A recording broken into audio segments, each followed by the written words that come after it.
આજની ધર્મકથા. પ્રણામ. કનકરથ રાજકુમાર રથમર્દન નગરમાં જવાની વાત અને મહારાજા સુરસુંદર દ્વારા કૌમને પણ એનો થયેલો સ્વીકાર. પછી તો વાત પ્રસરતા વારશી લાગે. આખા નગરમાં વાત પ્રસરી કે આપણા જમાઈ અને ઋષિદત્તાજી આપણી રાજકન્યા રૂકમિણીને લઈ અને આવતીકાલે સવારે જ પોતાના નગરે પાછા જવાના છે. એક પછી એક લોકોનું સતત ટોળું આ ત્રણેયને મળવા માટે આવતું રહ્યું. આર્ય સંસ્કૃતિની એક આગવી પરંપરા છે. દરેક વ્યક્તિને એને ઉચિત એવી સંવેદના એને આપવી. આપણે ત્યાં આવી પરંપરા સામાન્યપણે પણ છે. કોઈ મોટી યાત્રાએ જતું હોય કે થોડા દિવસો માટે બહારગામ જતું હોય તો એને મળવા જવું. અલબત્ત એ વાત અલગ છે કે હવે આ વ્યવહારમાં ખપી ગયું છે, એટલે આપણને લાગણી હોય કે ન હોય, સંવેદના હોય કે ન હોય, પણ જવું જોઈએ. આ જવું જોઈએ વાળા શબ્દના કારણે આખો ને આખો જે માર્ગ હતો સંવેદનાનો, એ ફક્ત ને ફક્ત એક શુષ્ક વ્યવહાર બનીને અટકી ગયો. પણ મૂળ માર્ગ, મૂળ સંસ્કૃતિ આપણી એ ન હતી. સંસ્કૃતિ એ હતી કે આપણી સંવેદના વ્યક્ત કરવા આવીએ. એમના વિશેની આપણી જે પણ વિચારધારા છે એ એમને જણાવીએ. એમની સાથેનો આનંદ અને એમના ગયા પછીનો વિયોગ, એ બંનેની અભિવ્યક્તિ કરીએ. અને આવું કુમાર સાથે, મહાસતીજી ઋષિદત્તા સાથે બધા હારે થવા લાગ્યો. કેટલાક લોકો રૂકમિણીને બહુ બળભાગી ગણવા લાગ્યા કે તું હવે તારા સાસરે જઈશ, એ પણ એવા વ્યક્તિને પરણીને જઈશ કે જે વ્યક્તિની ઉદારતા સાંભળતા પણ આપણું હૃદય છક થઈ જાય છે કે આવી ભૂલ કરવા છતાંય તને હવે કેવી સાચવી લીધી છે એને. સાથે તારી નાની બહેન જેવી આ ઋષિદત્તા, એના તો શું વખાણ થાય. બધા જ એક પછી એક રૂકમિણીને આ વધામણા આપતા ગયા. સમય વીતતો ગયો. બપોર થઈ, બપોરનું ભોજન થયું, લોકોનો અવરોજવરો ચાલુ જ રહ્યો. સાંજ પડી અને હવે શયનકક્ષ તરફ કનકરથ ઓરડામાં જાય છે. આ બાજુ થોડા સમય માટે રૂકમિણી પાસે હજી કોઈક બેઠું છે અને ઋષિદત્તાજી એ જુએ છે કે કનકરથ એકલા જઈ રહ્યા છે, એટલે તરત જ એ પોતે બધા કાર્યોથી નિવૃત્ત થઈ અને કનકરથની સાથે બેસા છે. રૂકમિણી છે નહીં ઓરડામાં. અને હવે ઋષિદત્તાજી ફરીથી પોતાને ઇતિહાસે મહાસતીજી કેમ કીધા છે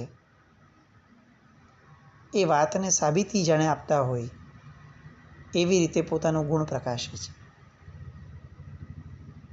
આપણને ખરેખર એવું લાગે કે આ પાત્રના કેટલા ઉદાહરણા લેવા. એટલે એને અત્યાર સુધી જેટલા પણ આપણે એમના ગુણો સાંભળ્યા, એ બધા ગુણો સાંભળતા સાંભળતા એવું લાગ્યું કે કોઈ એક માણસ આવું કઈ રીતે હોઈ શકે. અને હજી એ જ ધારામાં એ પોતાના ગુણ વિકાસમાં ક્યાંય અટકતા નથી. કનકરથને એકલા બેસેલા જોયા. હજી રૂકમિણી આવી નથી, એટલે સાહજિક રીતે ઔચિત્યપૂર્વકની કેટલીક વાતો કરી અને તરત જ ઋષિદત્તાજી કહે છે કે મારે આપને એક ગંભીર વાત કરવી છે. બોલો. અને એ કનકરથને કહે છે કે નાથ, અત્યાર સુધી તો બધું સરસ, સાજું સરવું સરસ જઈ રહ્યું છે, પણ મને એક ચિંતા છે કે આપણે નગરે જશું, મને નિર્દોષ સાબિત કરવાની વાત આવશે. હવે એ વાતને સિદ્ધ કરવા જવામાં સૌથી મોટું ભયસ્થાન એ છે કે રૂકમિણી એ દોષિત સાબિત થઈ જશે. અને આ વાત કોઈ કેમે કરીને મારા મનને ઉચાટમાં રાખે છે, એ મને શાંત રહેવા નથી દેતી. આજ બપોર પછીથી જ્યારથી આ વાત મારા મનમાં ઉદ્ભવી છે, ત્યારથી બધાની વચ્ચે હોવા છતાં મારું મન સતત આ વિચારમાં હતું કે આને કેમેય કરીને ટાળવું જોઈશે. કનકરથ આશ્ચર્યમાં છે. કેટલી સારાઈ, કેટલી સારપ હજી આમનામાં બાકી છે એ વિચારે છે. આ કેવી દીર્ઘ વિચારણાઓ છે. અહીંયા બધું થઈ ગયું, સચવાઈ ગયું. પોતાના નગરની અંદરમાં પોતે નિર્દોષ સાબિત થઈ ગૌરવભેર જવાના છે એ વાતનો એમને વિચાર પણ નથી. અત્યારે એમને વિચાર છે કે ક્યાંક મારું ગૌરવ સિદ્ધ કરવામાં રૂકમિણી દોષિત સાબિત ન થઈ જાય. સત્યને સત્ય તરીકે જાહેર થવામાં એમને ચિંતા છે. આપણે ખરેખર આમ આંખ બંધ કરીને આ દ્રશ્યને નજર સામે લાવીએ ને તો આપણને આપણી જાત સાથે આ રૂકમિણીની વાત જે હમણાં ઋષિદત્તાજીએ કીધી છે એ વાતને સરખાવવાનો પ્રયત્ન કરીએ ને આપણને બહુ ભોટપ અનુભવાય. કોઈને માફ કરવું એ અલગ વાત છે, પણ કોઈ દોષિત સાબિત ન થઈ જાય, કોઈ દોષિત વ્યક્તિ બીજાની નજરમાં દોષિત સાબિત ન થઈ જાય એની પણ હિત ચિંતા કરવી એ બહુ ઊંચી વાત છે. ઋષિદત્તાજીની માનસિક ઉદારતા, એની કક્ષા અકલ્પનીય છે. કનકરથને એક ક્ષણ માટે તો ખરેખર એવું થયું કે આ કચ્ચી ક્ષણે હું આ પલંગ પરથી ઊભો થાવ અને નીચે મારું મસ્તક ઝુકાવીને હું ઋષિદત્તાને પગે લાગું. જે વાતની પોતે કલ્પના પણ નથી કરી, વિચારણામાં પણ નથી આવ્યું, એ વાત ન રૂકમિણીને કોઈ ચિંતા છે, ન મને હજી સુધી કાંઈ વિચારણા છે. અને ઋષિદત્તાજી જુઓ કે જે પોતે નિર્દોષ છે, નિર્દોષ સાબિત થવાના છે, અને એની નિર્દોષતાના આનંદ કરતાં, મારી નિર્દોષતા સાબિત કરતાં કોકની પ્રસન્નતા નંદવાય એ મને ન પાલવે. આ કયું ધર્મીપણું ઋષિદત્તાજી લઈને બેઠા હતા. કનકરથ કહે છે કે તારી વાત તદ્દન યથાર્થ છે. આ વાત તો મને વિચારવામાં પણ ન આવી, પણ હવે બહુ વિચારણીય પ્રશ્ન છે. આપણે કેવી રીતે વાત કરશું? તો કારણ કે તને જોશે એટલે તરત જ તમારી માટેની બધી વાતો પૂછશે જ, અને માતા પિતા છે, આપણે કઈ રીતે વાતો છુપાવી શકાય? આવો તો વિચાર પણ આપણને ન આવે. તો કરશું શું? અને ઋષિદત્તાજી એક નિર્દોષ વ્યક્તિત્વ પણ સમય આવીએ કેટલું ચતુર થઈ શકે છે એનો દાખલો સાબિત કરે છે. આપણને એમ લાગે કે આ 22 વર્ષની છોકરી આ કેટલા ગુણોનો પટારો લઈને બેઠી છે, એક પછી એક કેટલા ગુણો કાઢે છે. એ કહે છે કે નાથ, મને એક વિચાર આવે છે કે જ્યારે મને આ બધા જોશે ત્યારે તરત જ બધા આશ્ચર્યમાં ગરકાવ તો થઈ જ જશે. એટલે પૂછશે એટલે આ બધી વાતો મારે કરવી પડશે ઋષિકુમાર વગેરેની. એટલે તરત જ એમનો પ્રશ્ન મનમાં આવશે કે આ વાતો તને કરી કોણે? કનકરથને આ બધી વાતો કોણે કરી? એ સમયે આપણે એવું તો કહેવું જ પડશે કે આ વાતો મને રૂકમિણીએ કરી. પણ એ સમયે આપણે રૂકમિણીને દોષિત સાબિત ન કરતા આપણે એવું કહી દઈએ કે રૂકમિણીને આ વાત યોગીની સુલસાએ કરેલી. એ એની મિત્ર હતી, એની સખી હતી, પણ સુલસાએ જે કર્યું એમાં ક્યાંય રૂકમિણીનો હાથ ન હતો, રૂકમિણીને એનો અણસાર પણ ન હતો. આ વાતને આપણે પકડી રાખવી પડશે. કનકરથને થોડું આશ્ચર્ય થયું. નિર્દોષતાની પ્રચંડ મૂર્તિ કહી શકાય એવી વ્યક્તિ એ જુઠ્ઠું બોલવાની વાત કરે છે, સત્યને છુપાવવાની વાત કરે છે. એને મનમાં નથી બેસતું અને પૂછે છે, ઋષિ, આપણે આપણા માતા પિતાથી કોઈ વાતને છુપાવશું, અલગ રીતે રજૂ કરશું? અને ત્યારે ઋષિદત્તાજી કહે છે કે વાત સત્ય અને અસત્ય એ કોણ નક્કી કરશે? સત્ય એ છે કે જે સૌના હિતમાં છે અને જેમાં અહિત થાય છે સામાનું, એ સૌથી મોટું અસત્ય છે. મારા પિતા રાજર્ષિ પાસેથી આ વાત મેં શીખી છે કે જ્યારે કોઈકના હિતની વાત થતી હોય એ સમયે સત્ય અને અસત્ય કરતાં સત અને અસત એના તરફ લક્ષ્ય વધુ આપવું જોઈએ.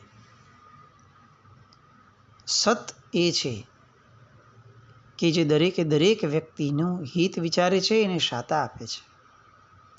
અસત એ છે કે જે કોઈ પણ પાત્રને સંકલેશ ઉપજાવનારું બને છે. અને આ ક્ષણે જો આપણે માતા પિતાને એવું કહી દઈશું કે રૂકમિણી આ બધાની પાછળ હતી, તો જીવનભર માટે રૂકમિણીનું અકલ્યાણ એ નિશ્ચિત છે. હવે કહો, કોઈનું અકલ્યાણ થાય એવી વાત કરવી એ સત્ય છે કે અસત્ય છે? 22 વર્ષની છોકરીની આ પીઢતા, એની પરિપક્વતા, એની સમજણની પરાકાષ્ઠા, એની વિદ્વત્તા, કનકરથ આ બધું સ્તબ્ધ થઈને જોઈ રહ્યા છે. એવું કહેવાય જગતની અપેક્ષા એ કે ઉંમરના પર્યાયથી કનકરથ મોટા હતા, પણ આજે કનકરથને એવું લાગ્યું કે એ ખરેખર બહુ નાના છે. દરેક ક્ષેત્રમાં ઋષિદત્તાજી બહુ જ મોટા છે. અત્યાર સુધી એવું લાગતું હતું કે ઉદારતામાં મોટા હતા. આ પ્રસંગથી એવો ખ્યાલ આવે છે કે ચાતુર્યમાં પણ મોટા છે. કેવી ચતુરાઈથી આ આખી વાતને એમણે સત્ય રાખીને પણ વાતની મૂળ ધારાને જરા પણ બદલાવ્યા વિના કોઈને સંકલેશ ન થાય એ રીતે આખી વાતને એમણે મૂકી દીધી. કનકરથ તૈયાર થઈ ગયા કે વાત તો સાચી છે કે જો આપણે આ વાતનો ખુલાસો કરશું અને રૂકમિણીનું ક્યાંય પણ નામ સંડોવાયું તો એની માટે ભવિષ્ય બહુ મુશ્કેલ થઈ જશે. એટલામાં રૂકમિણી આવી જાય છે. બંને તકેદારી રાખે છે કે આ વાત રૂકમિણી સુધી પહોંચાડવી નથી, અને એટલે તરત જ ઋષિદત્તાજી વાતને ફેરવી દે છે. અરે રૂકમિણી, તું તો રથમર્દન નગરને પહેલી જ વાર આવીશ ને, જોઈશ ને, ખરું ને? એમ કહી અને આખી વાતના પ્રવાહને રૂકમિણીના જિજ્ઞાસા ભાવ સાથે જોડી અને આખી અલગ રીતે પોતે વાતને મૂકે છે. કનકરથ આ બધું જોઈ રહ્યા છે અને સતત પોતાને બળભાગી માની રહ્યા છે. અને કેમ ન માને? આવી ગુણિયલ કન્યા, અણસાર પણ રૂકમિણીને ન આવવા દીધો કે શું વાત ચાલતી હતી. અને પછીથી તો તરત કહે છે કે તું જ્યારે માતાજીને મળીશ ને તો તને ખરેખર એવું લાગશે કે આ જગતની અંદરમાં માતૃત્વ શું છે, વાત્સલ્ય શું છે, એ એમને જોઈને ખબર પડશે. તું જ્યારે પિતાજીને મળીશ ત્યારે તને ખ્યાલ આવશે કે રાજા કેવા હોય.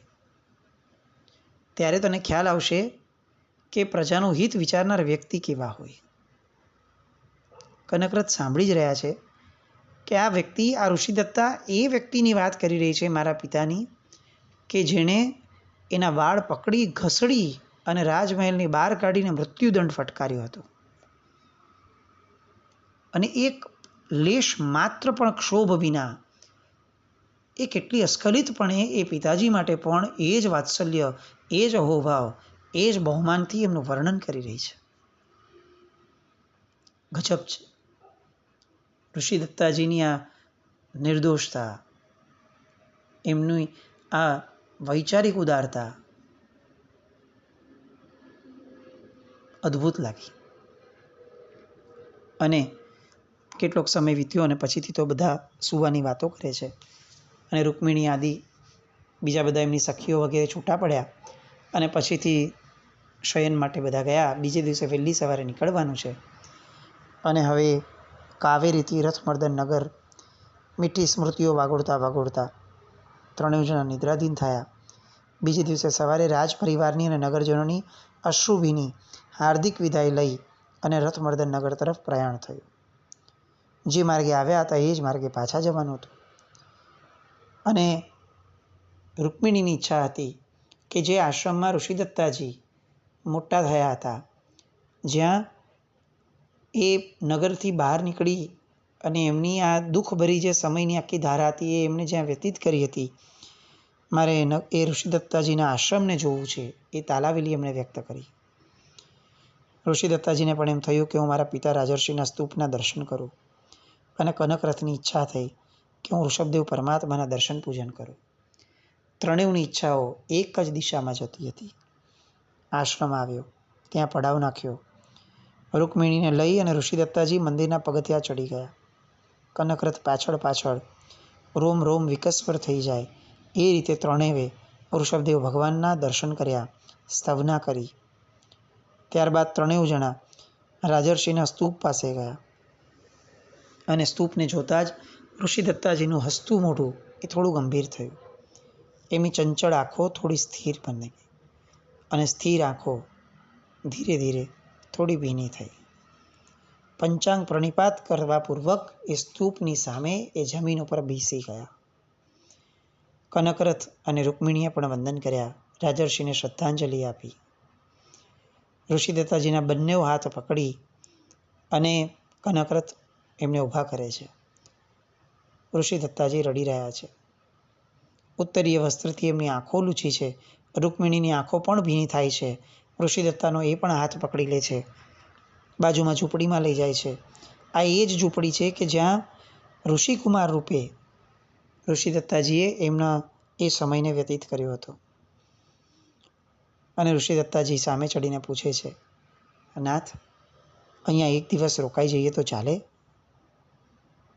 અને બધા રાજી રાજી થઈ એ સ્વીકારી લે છે. એ જ કુટીરમાં રોકાય છે. સેનાપતિને પણ આદેશ અપાઈ ગયો કે આપણે અહીંયા એક દિવસ રોકાવાનું છે. 2 ઘડીની અંદરમાં તો ઘીના દીપકો વગેરે પ્રગટાવી આખો એ ક્ષેત્રને જગમગાવી ઉઠાવ્યો. બધા આશ્રમના ઉદ્યાનમાં ફરવા નીકળ્યા. સરોવર દેખાડ્યું કે જે સરોવરના તીરેથી સૌ પ્રથમવાર કનકરથે ઋષિદત્તાજીને જોયા હતા. બધી જ જૂની યાદોને તાજી કરી. સંધ્યાનો સમય થયો, આરતી ઉતારી, પ્રભુ ભક્તિમાં તલ્લીન થયા. ફરી પાછા કુટીરમાં આવીને બેસ્યા. ત્યાં રૂકમિણીએ અનેક સંસ્મરણો ઋષિદત્તાજીના સાંભળ્યા, બાલ્યકાળના, યૌવન વયના, ત્યાર પછીના, અને દરેકે દરેક વાતોની જાણે કનકરથ આ બધું જ શ્રવણ કરવા દ્વારા શ્રોતા બનીને મૂલવણી કરતા હોય એ રીતે વાતો સાંભળતા હતા. રાત્રિનો એક પ્રહર વ્યતીત થઈ ગયો. અંતે બધા સૂઈ ગયા. બીજે દિવસે ત્યાંથી પ્રયાણ કર્યું. હવે એક જ વિસામો અને તરત રથમર્દન નગર.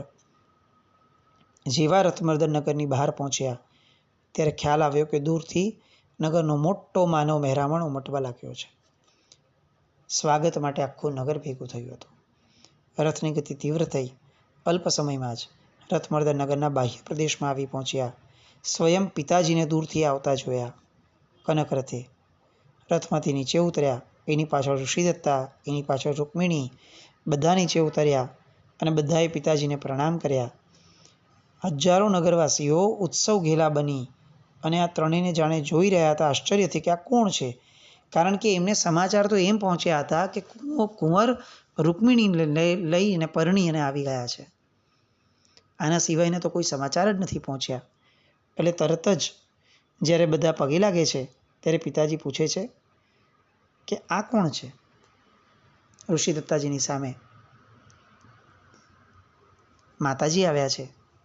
એમને આ બંને વંદન કરવા જાય છે.